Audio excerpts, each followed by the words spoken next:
নমস্কাৰ বন্ধু-বান্ধৱীসকল, আশা কৰিছোঁ সকলো ভালেই আছে। অন্য এটা নতুন ভিডিঅ'লৈ আপোনালোক সকলোকে স্বাগতম জনাইছোঁ।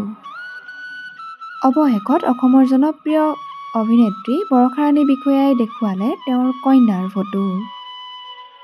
বহু অপেক্ষাৰ অন্ত পেলাই ছ'চিয়েল মিডিয়াত শ্বেয়াৰ কৰিলে তেওঁৰ কণমানিজনীৰ ফটো। কপালত চুম্বন দি ছ'চিয়েল মিডিয়াত শ্বেয়াৰ কৰে তেওঁৰ কণমানিজনীৰ এখন ফটো। শুভাকাংক্ষীৰ আশীৰ্বাদেৰে উপচি পৰিল বৰষা ৰাণী বিষয়াৰ ইনষ্টাগ্ৰাম পোষ্ট।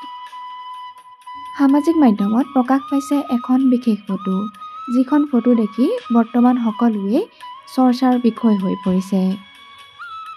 বহুদিনৰ অপেক্ষাৰ অন্তত অভিনেত্ৰী বৰষা ৰাণী বিষয়াই ৰাজহুৱা কৰিলে তেওঁৰ কণমানিজনীৰ ফটো।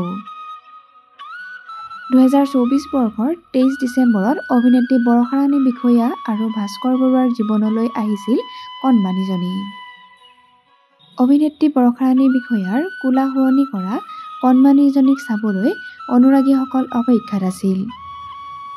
কিন্তু অপেক্ষাৰ অন্ত পেলাই দেওবাৰে অভিনেত্ৰী বৰষা ৰাণী বিষয়াই ৰাজহুৱা কৰিলে তেওঁৰ কণমানিজনীৰ এখন বিশেষ ফটো।